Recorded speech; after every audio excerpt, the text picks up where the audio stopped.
Dr. Donald DeFabio, and I want to welcome you to the Mayor's Roundtable, where it's all about the residents of Berkeley Heights getting in close, personal, and talking to Mayor Robert Woodruff. Mayor, thanks for coming out.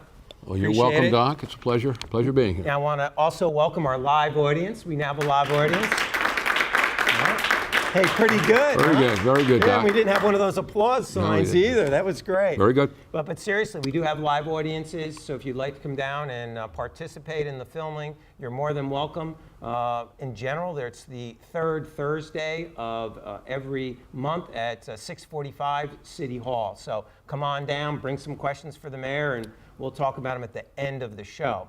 But regardless, Mayor, let's get down to what's happening since last month. It's April, coming into now March, going into April 2015, and now I understand there's some affordable housing issues that have come up. That's correct, Doc. A few decades ago, the state Supreme Court, in what's commonly known as the Mount Laurel cases, I remember that well. Spoke to the obligation of each of the municipalities in town to have a portion of their housing situation set aside for, quote, affordable housing. That eventually led to what is known as the Council of Affordable Housing, acronym COA, and each of the towns during that period of time had certain obligations.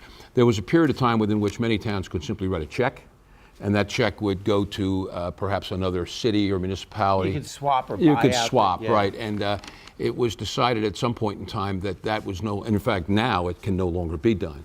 Right. But there was a period of time when that was done very often by municipalities. What it did, it got them out of that obligation, but paid the money to another town. And then there was always the concern whether the receiving town took that money and put it to housing purposes, as opposed to a general fund. So, in any event, COA, as it was known, was not particularly enamored by our governor, Governor Christie, who indicated, in fact, he in his first election campaign at abolishing COA. So that at or about 2008, 2009, our town council, the governing body, had to come up with what was going to be their proposed, what was generally known as a round three approach to what was necessary. And there are extensive documents. Now, from 2008. So it's an analysis of population density, it's analysis correct. Of income, what are they? It's an analysis of the obviously population, okay, and it's an analysis of the amount of homes that you have in the township. Either, in other words, you could get credit even when you tear down and build another home up, and so on and so forth. There are a variety of formulas which obviously require you to get what's commonly a COA attorney, and also get your planner, your township planner, very, very involved. Well, what happened subsequent to 2008, the best laid plans, is that the economy started to obviously tank. So when this township, as well as other towns, had certain plans, well, economically, they just became unfeasible. But at the same time, there were a variety of lawsuits filed, and you had the governor coming in who was trying to do away with COA. Well, about 2 months ago or so, our township business administrator, John Basicolo, doing some due diligence on some other matters, came upon the fact that we may have some COA circumstances coming up that we needed to be concerned about. Obligations from Correct. 2008. Correct. And we took some steps to secure a new COA council. This particular council, that's all they do. And we knew at that time that in front of the Supreme Court, this case was getting there. And as a matter of fact, 2 weeks ago, the Supreme Court came down with a decision. The result of that decision is probably helpful to us. That's good. It slows things down. And what the Supreme Court essentially said was, COA, you're not doing your job. We're going to put you on the sideline until you get your act together. In the meantime, we're going to make the obligation of the municipality's obligations are not going away. Right. But what we're going to do is they're going to be monitored, so to speak, by the Superior Court of New Jersey on a county-by-county basis based upon where you live, all right? So how's that good for us? Because now the courts are still monitoring our affordable housing situation. That's correct. But before, as I indicated, shortly after John had discovered the circumstances, we went out and were very proactive in getting our planner involved and getting the COA attorney involved and recognizing what we had to do to address this. Now, there's a significant concern because if you are not COA compliant, a builder, a developer can bring what is commonly known as a builder's remedy lawsuit. They can simply go to the court and say, look, the township of such and such is not compliant. We will give you that COA space. Well, at that point in time, once the court in fact fines for the builder, then you lose all control as a town. So your planning board, your variances, the controlling density goes out the window. So it was extremely important that we maintain control and work with the builder. We want to work with developers. And if you can maintain that relationship, you're in a much better stead. Towards that end, we formed, subsequent to the court's decision, which came down about 10 days ago, we formed a subcommittee, which is required, and we're putting together what's called a catalyst resolution, which shows that we are in fact moving aggressively and positively in an appropriate direction. We have 120 days to submit this. I think we're well ahead of where we want to be. So, and at the same time, we have to be cognizant of the fact that there are developers, builders who can assist us with these concerns, okay? Now, obviously, if we're working together and we're not working under the gun, all right, of a builder's remedy lawsuit, well, then we're able to control and work hand in hand with the developers and obviously allow them to develop, you know, to the extent that we can control it and give us what we need. So it was a dangerous situation, potentially, not just for us, but for many, many towns. And townships that don't have that extra jump are under the gun right now. Perhaps more so than us. That's correct. And I'm the committee that I talk about it would be Mr. Pasicolo, would be our co-attorney, our township planner, Rick Beal, who's on our planning board, and myself. The job of that committee is to essentially marshal the facts, find out we're going in the appropriate direction, and report to the town council. Well, a shout out to Mr. Pasicolo for finding that out ahead of time, so he gets a shout out for that. That's why we pay him. There you go. There we go. So, do we have any idea on what we're looking at yet in terms of how many units, what our exposure might be under our restructuring of our affordable care needs? Okay, well, what our potential exposure was before was in the high 200s. Okay. And we were in That's the units or units, okay. And we had, and if what they did is there were potentially three rounds. They've omitted the third round, and they're back to really the rules of 1 and 2.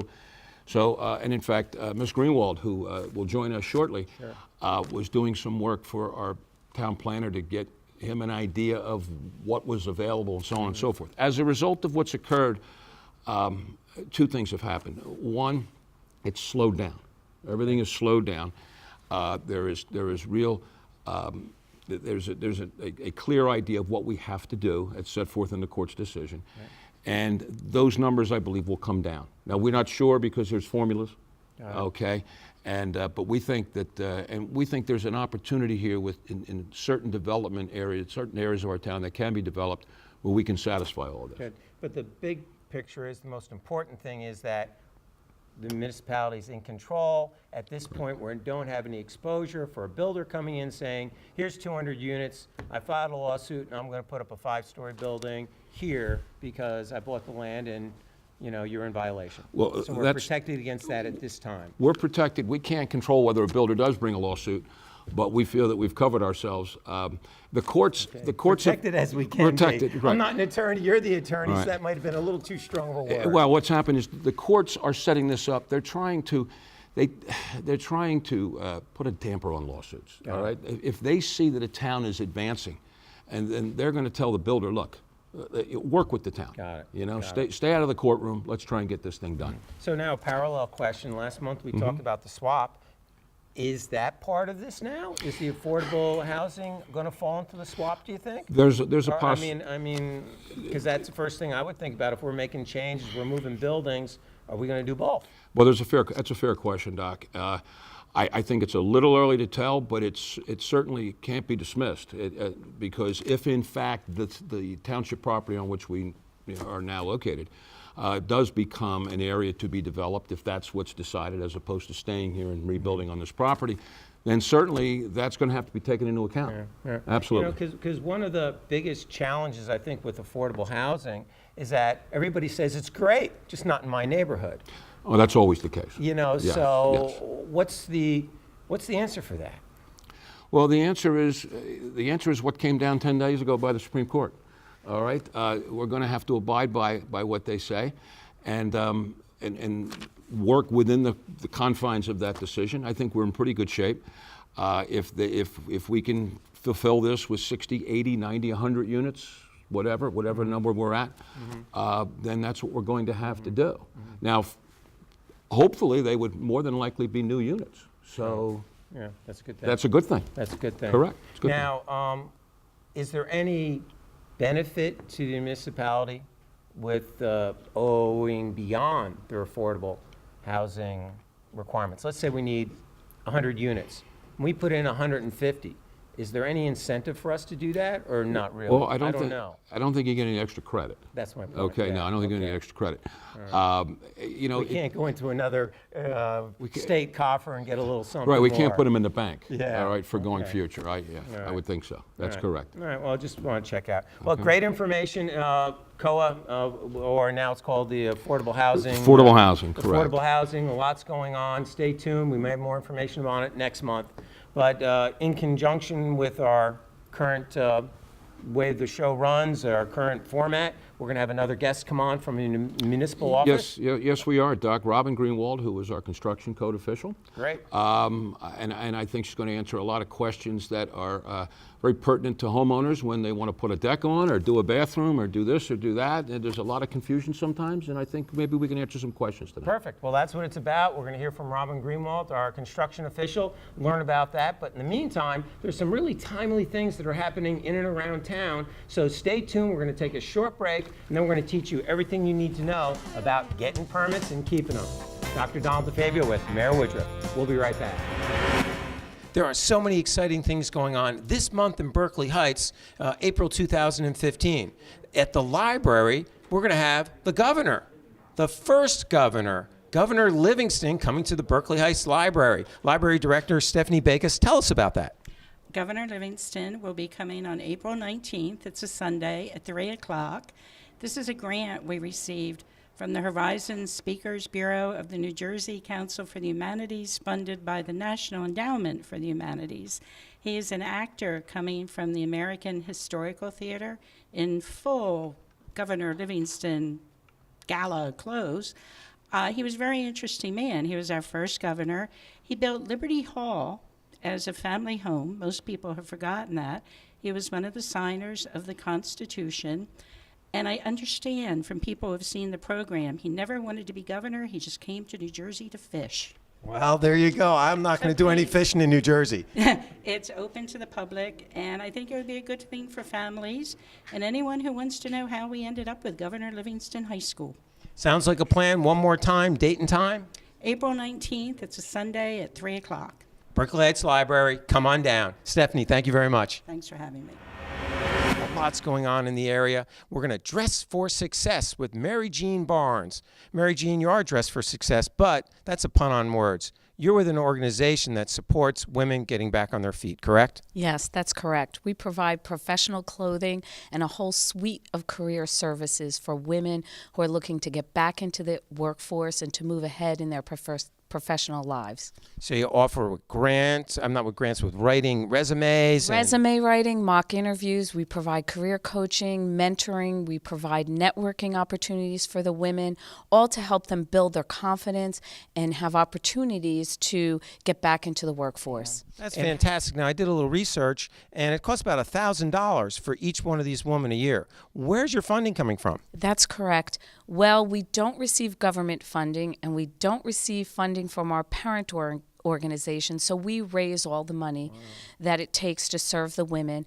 Our biggest fundraiser is actually coming up. We're having a gala on April 23rd at the Crystal Plaza in Livingston, and through that gala, we're able to raise a significant portion of our budget, so we're able to serve the women. So there you go. Go to the website, buy some tickets, and show up at the event. Support the cause. If we support our women and their children, guess what? It supports the community. More people working, more jobs, everybody wins. A great concept, a great organization. Dress for success. Mary Jean, thanks for your time. Thank you. Welcome back to the show. It's the Mayor's Roundtable, and now we have our segment from the municipal offices. Our guest, Robin Greenwalt, construction official. Thanks for coming out tonight. Sure. So I see you're the gal with the yellow placard. That's what it's all about, right? Yes. That's it. Yellow placards are good. What does that mean? It means that your contractor or you have secured a permit for whatever project or improvement or replacement that you're doing in your home. Okay. So how do people know if they need permits? They can always call and ask. We're always willing to answer the phone or walk into the office. What's the phone number down there with the extension? 464-2700, extension 2120. Great. And just ask, you know, I'm going to put in air conditioning, I'm going to replace my boiler, I'm going to put in a new furnace, my hot water heater blew up, a roof, siding, I want to build a deck. We're always willing to answer the questions. Do all those things need permits? Yes. Really? Yes. So it sounds like just about everything needs a permit. Pretty much, other than gutters and painting.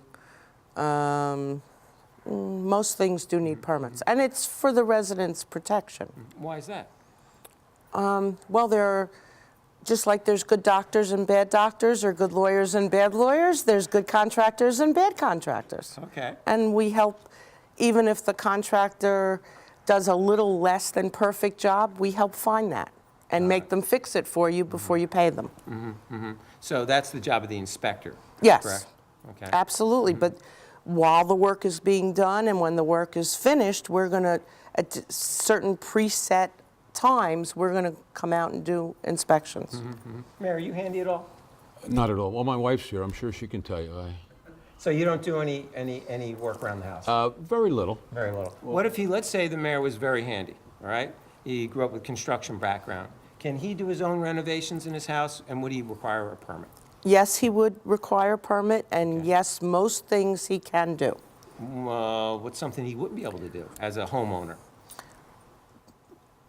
Well, the hardest thing, the one thing that's absolutely he cannot do is certify a chimney Okay. for a heating appliance. All right. If he were so inclined to put a fire sprinkler system in his house, I don't think he could do that. So there's some But nuances. nuances, but most things, if he felt comfortable doing it and doing it himself with his own two hands, yes, he would be able to do them. You seem to look at him very directly about doing it himself with his own two hands. Does that mean it's different for me as the homeowner to do it, as opposed to me to come in with a buddy and do it? Or get a friend of mine that might be standing on the corner of the 7-Eleven down in Plainfield to do it? Yes, it is different. Really? It absolutely is different. The state regulations say in a single-family home, you as the owner can do your own electrical and plumbing work, but you have to do it yourself. Physically. Physically do it yourself. And You will they still need- cannot go out and hire someone else who's not a licensed plumber or electrician to do that work for you. Would I still have to get not permits, inspections as well? Absolutely. So it all applies. Yes, we're going to protect you even from yourself. That's a good thing. Tell my wife that one. I think she'll like that. So what are some of the most common scenarios you see in the building department? What are the most common questions you'd see come across? Do I need a permit? How long does it take? Well, how long does it take? That's a great question.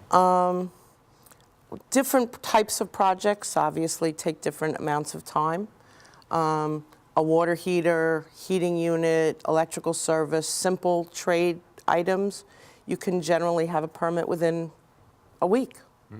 A deck might be a little longer. A deck has to go to zoning. An addition has to go to zoning and engineering. But they come to you first. They come to us as intake, so to speak, Okay. because we have clerical people to accept the application, and then we direct it to zoning and engineering as needed. So let's say I wanted to do a deck or replace my deck. I bring the plans to zoning, or I bring them to you?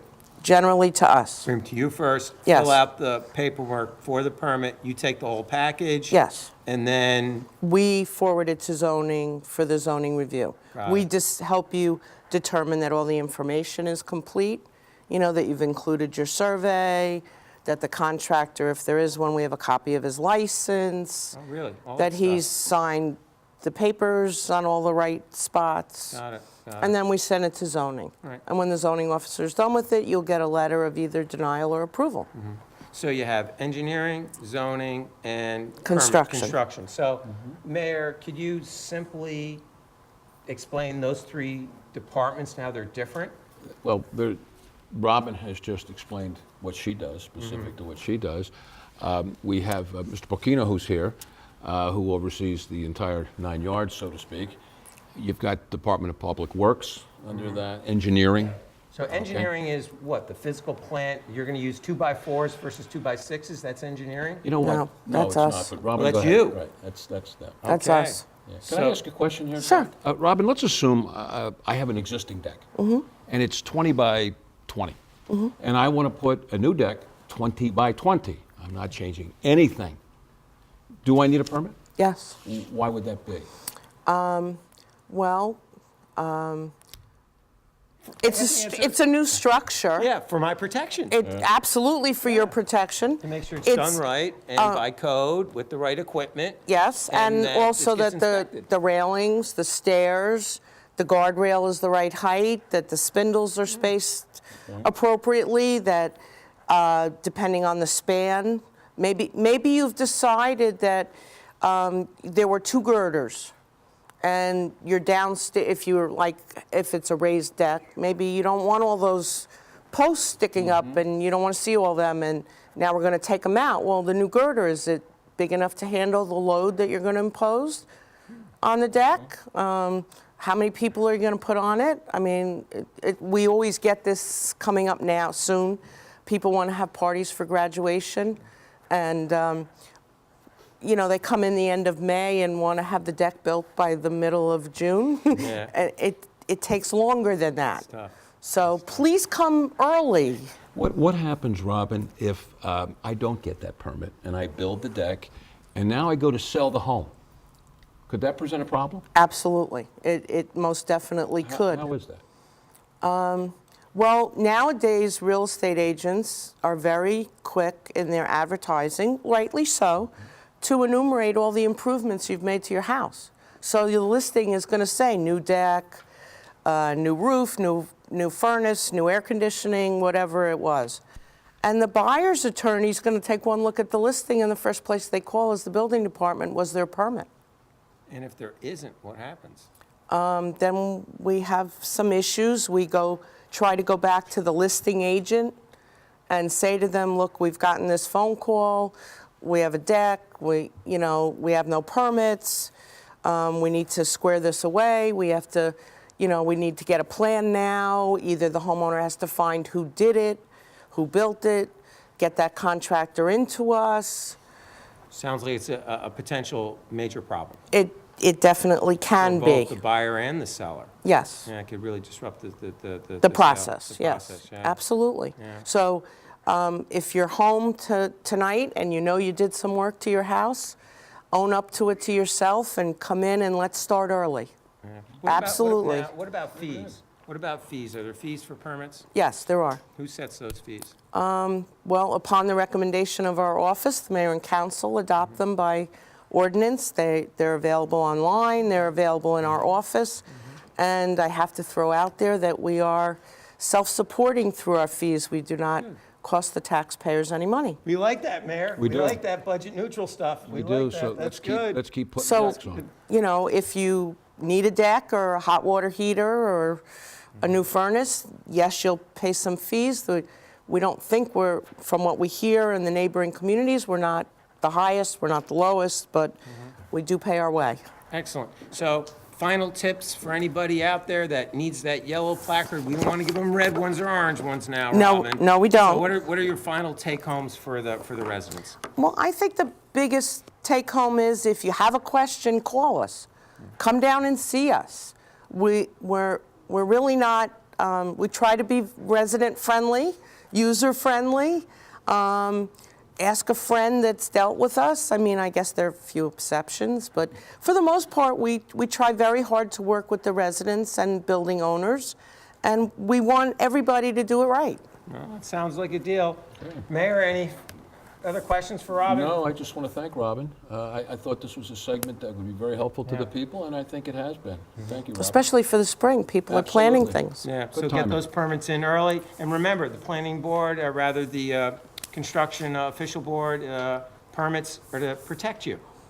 You're going to get the right work done, and it's going to get properly inspected, and everyone wins. And when you go to turn around your house, you'll have all the documentation you need to Absolutely. document that it was done right. So Robin, thanks a lot. We'll look forward to seeing you at the office, and call, stop by anytime. We're going to take another short break, and when we come back, we're going to finish up with questions for the mayor. I'm Dr. Donald DeFabio. Stay tuned. We have another segment here with a new resident, new participant, a new business in town. Tony Loyas, you're the COO of Runnels Hospital. It's now privately owned. Welcome to Berkeley Heights. Thank you so much for having me. Now, Runnels Hospital was a tuberculosis hospital years ago. Then it became a long-term nursing home facility. What is the vision now that it's privately owned by your company? Well, we have many facilities in healthcare in New Jersey, and basically our culture is to give resort-style therapy and care while giving great patient care. So our idea behind Runnels is to have a floor of subacute, maintain the long-term care guests, also provide some respite, hospice, and a dementia unit also. You're new to town. Again, welcome. Glad to have you.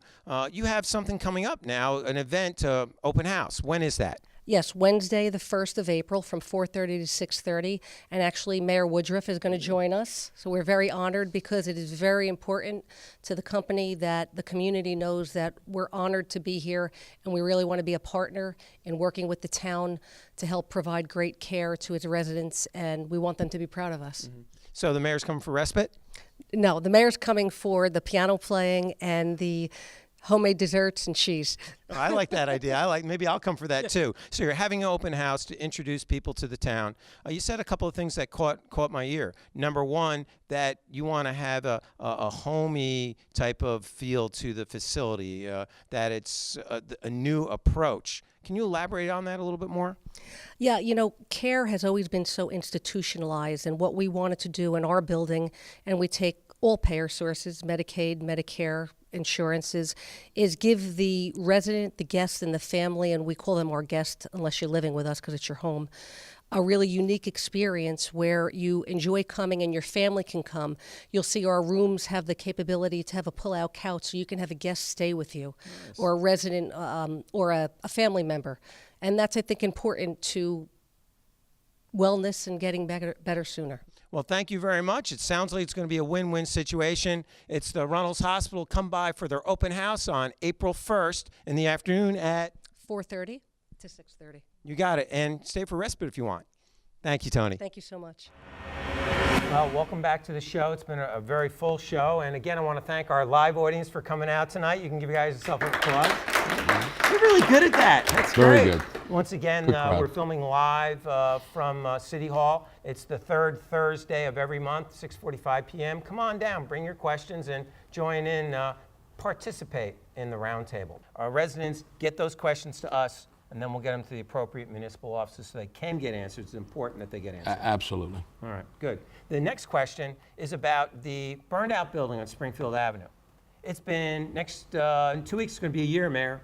It's a year that we have a burned-out building, basically in downtown Berkeley Heights. It looks terrible. It's been terrible. What is going on? Okay, Because well- personally, I'm fed up. Understandable. The building, its owner, Dr. Payon, came before the planning board about a month and a half ago, and his plans were approved. Hey. So there will be, obviously there has to be some reconstruction as well as some work done on the front of the building. He's changing the facial look of the building. He's also going to do sidewalks. We're trying to get the sidewalks to look consistent with as you move down towards New Providence, I mean easterly direction, you know, towards Maras and the Academy, so that there's some consistency as per our downtown beautification. Right. So they have agreed to do that. There was some issues there with respect to parking. They were requesting a variance, and it was approved by the planning board. Great. So recognize your own personal interest in it, which is a good one. But it's been a year. It's a long time. I understand, and that's we're moving. And my understanding from having talked to Ms. Greenwalt, they're still waiting some of the permits. They've got to comply with exactly what we heard a short while ago, and I trust they will do that. I know Dr. Payon was excited about getting this thing squared away quickly. Good. So there we go. I hope that's the case. That's the hot topic for tonight. Dr. Donald DeFabio, Mayor Robert Woodruff. It's two guys sitting around a half round table, the Mayor's Round Table. It's all about bringing information to you. Thanks for tuning in. Send in your questions, and we look forward to seeing you at the live filming next month. Have a great day. Mayor, great show. Good job.